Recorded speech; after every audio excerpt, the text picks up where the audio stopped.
इस जगत में वे ही धन्यभागी हैं जिन्हें अंतर ध्यान की याद आने लगे, जिन्हें एक बात बार बार याद आने लगे, दिन के 24 घंटों में बार बार याद आने लगे, भीतर जाना है।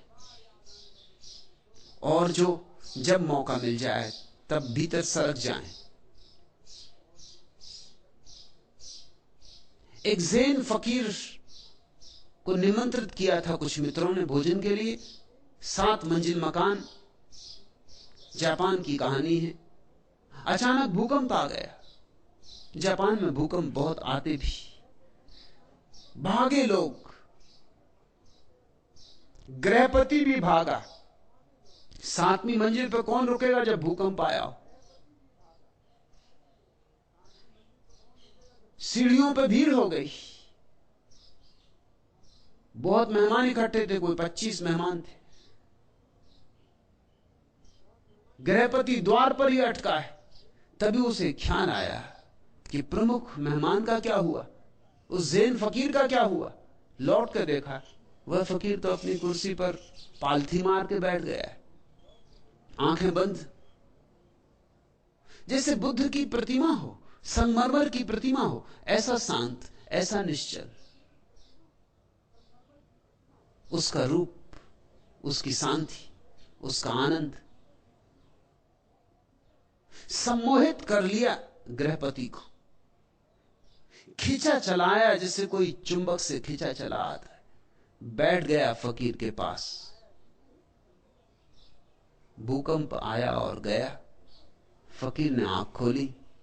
जहां से बात टूट गई थी भूकंप के कारण, वहीं से उसने बात शुरू कर दी। गृहपति ने कहा, मुझे अब कुछ भी याद नहीं कि हम क्या बात कर रहे थे। ये बीच में इतना बड़ा भूकंप हो गया है, सारे नगर में हाहाकार है, इतना शोरगुल मचा है, इतना बड़ा धक्का लगा है, मुझे कुछ भी याद नहीं हम कहां क्या बात कर रहे थे। अब उस बात को आप शुरू ना करें। अब तो मुझे कुछ और पूछना है। मुझे ये पूछना है कि हम सब भागे, आप क्यों नहीं भागे। फकीर ने कहा, भागा तो मैं भी, मैं भीतर की तरफ भागा, तुम बाहर की तरफ भागे। जहां जिसकी मंजिल है, जहां जो सोचता है सुरक्षा है, उस तरफ भागा। और मैं तुमसे कहता हूं, तुम्हारा भागना व्यर्थ, क्योंकि भूकंप यहां भी है, भूकंप 6वीं मंजिल पर भी है, भूकंप 5वीं मंजिल पे भी है, भूकंप 4थी मंजिल पे भी है, भूकंप सब मंजिलों पर है। भाग कहां रहे हो। जो 5वीं मंजिल पे हैं वो भी भाग रहे हैं, जो 3री मंजिल पे हैं वो भी भाग रहे हैं। भूकंप सड़कों पे भी है, जो सड़कों पे हैं वो भी घरों की तरफ भाग रहे हैं। हर एक भाग रहा है, लेकिन तुम भूकंप से भूकंप में ही भाग रहे हो। मैं भी भागा, मैं भीतर की तरफ भागा। और मैं एक ऐसी जगह जानता हूं अपने भीतर, एक ऐसा स्थान जहां कोई भूकंप कभी नहीं पहुंच सकता, जहां कोई कंप ही नहीं पहुंचता। भूकंप की बात छोड़ दो, जहां बाहर का कोई प्रभाव कभी नहीं पहुंचता। मैं उस अछूते कुंवारे लोक की तरफ भागा। मैं भी भागा, ये ना कहूंगा कि नहीं भागा। तुम्हारी समझ में ना आया हो, क्योंकि तुम एक ही तरह के भागने को पहचानते हो। मैं हाथ पैर से नहीं भागा, मैंने शरीर का उपयोग नहीं किया, क्योंकि इसका उपयोग तो बाहर की तरफ भागना हो तब करना होता है। शरीर तो मैंने शिथिल छोड़ दिया, विश्राम में छोड़ दिया और सरक गया अपने भीतर। वहां बड़ी सुरक्षा है, क्योंकि वहां अमृत है, वहां कोई मृत्यु नहीं। चिंता थी मुझे तो सिर्फ एक, कि कहीं ऐसा ना हो कि भीतर पहुंचने के पहले मर जाऊं। बस जब भीतर पहुंच गया फिर निश्चिंत हो गया। अब कैसी मौत, अब किसकी मौत। बस चिंता थी तो एक कि ध्यान में मरूं। भूकंप आ गया, मौत तो कभी ना कभी आनी ही है, आती ही है। एक ही ख्याल था कि ध्यान में मरूं, ध्यान में जियो, ध्यान में मरो। मंजू, याद आने लगी है, इस याद को गहराओ, सींचो, संभालो। अनजाने चुपचाप अध खुले वातायन से आती हुई जुन्हाई साही, तेरी छवि का सुधि सम्मोहन आज बिखर कर सिमट चला है मेरे मन में। छलक उठा है उर का गागर किसी एक अज्ञात ज्वार से, किन सपनों के मदिर भार से, किन किरणों के परस प्यार से। पल भर में यूं आज अचानक यह किस रूप परी विरहन के उर की पीड़ा, मेरे जी में भी चुपके से तिर आई है यूं अनजाने। गूंज उठा है अंतर जीवन किस फेनिल अरुणाभ राग से, किन फूलों के मधुपराग से पुलकित हो आया है आकुल मधु समीर। जी के इस कानन में भी फूली है सरसों, इस वन का भी कोना कोना है भर उठा अकथ छलकन से, प्राणों के कनकन से। एक वातायन खुल रहा है, एक पर्दा सरक रहा है, सहयोग करो, साथ दो। जल्दी ही बहुत कुछ होने को है।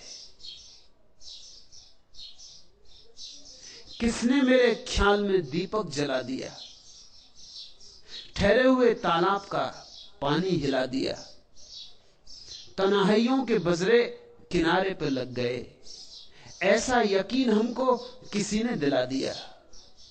यह क्या मजाक है कि बहारों के नाम से पूरा चमन मिठा के नया गुल खिला दिया। मुद्दत गुजर गई थी हमें यूं ही चुप हुए, कल से बहक उठे हैं हमें क्या पिला दिया। मंजू पियो, यह तो मधुशाला है।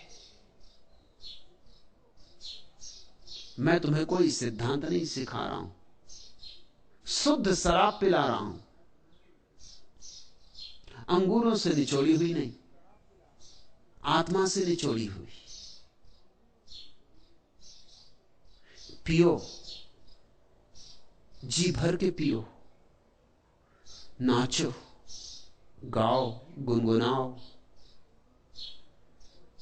और जितने क्षण मिल जाएं, जब मिल जाएं, तब चल पड़ो भीतर की तरफ। भूकंपों की प्रतीक्षा मत करो, क्योंकि भूकंपों में भीतर वही पहुंच पाएगा जो भीतर जाता ही रहा है, जाता ही रहा है, जो रोज आता जाता रहा है।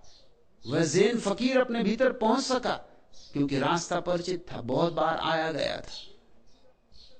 ये मत सोचना कि मौत जब आएगी तब अचानक ध्यान कर लेंगे, ये नहीं होगा।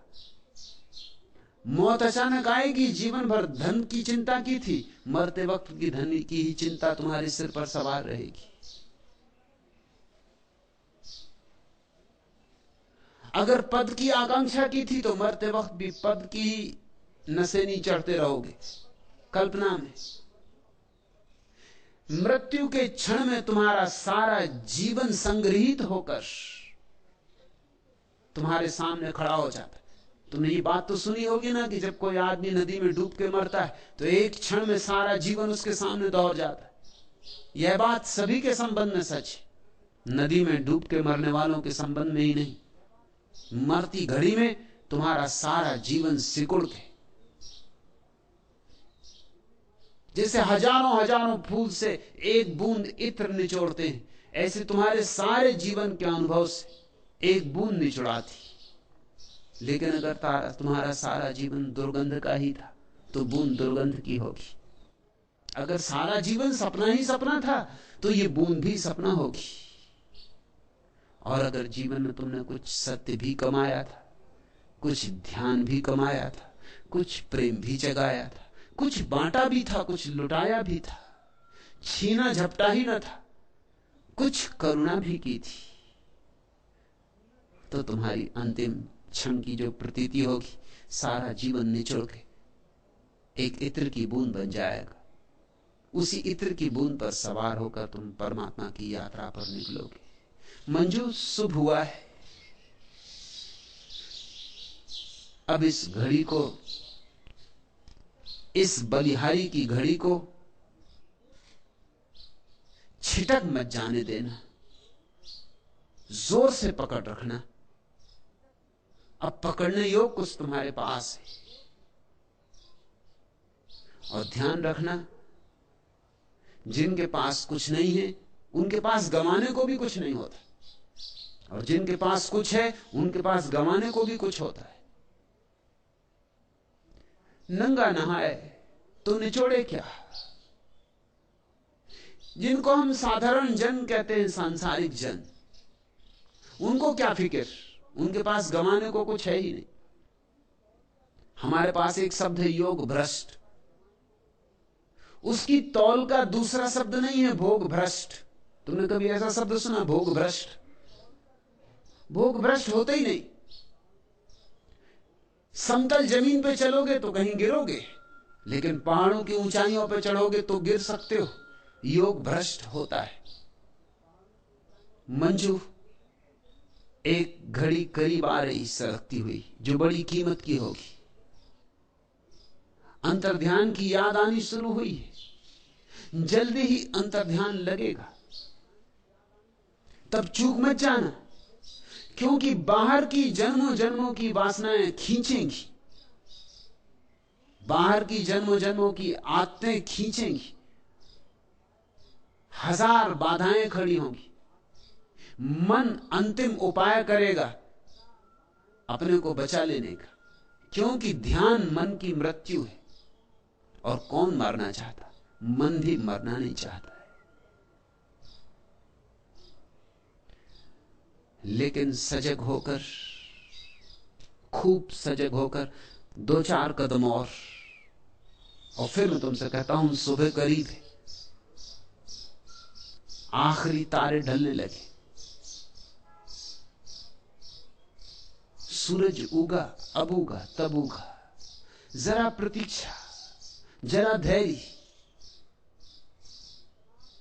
और वह महत्वपूर्ण घटना घट सकती है जिसकी तलाश में सारे लोग जाने अनजाने भटक रहे।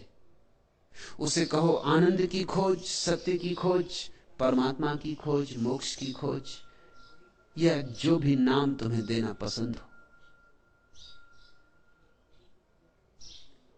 आज इतना है।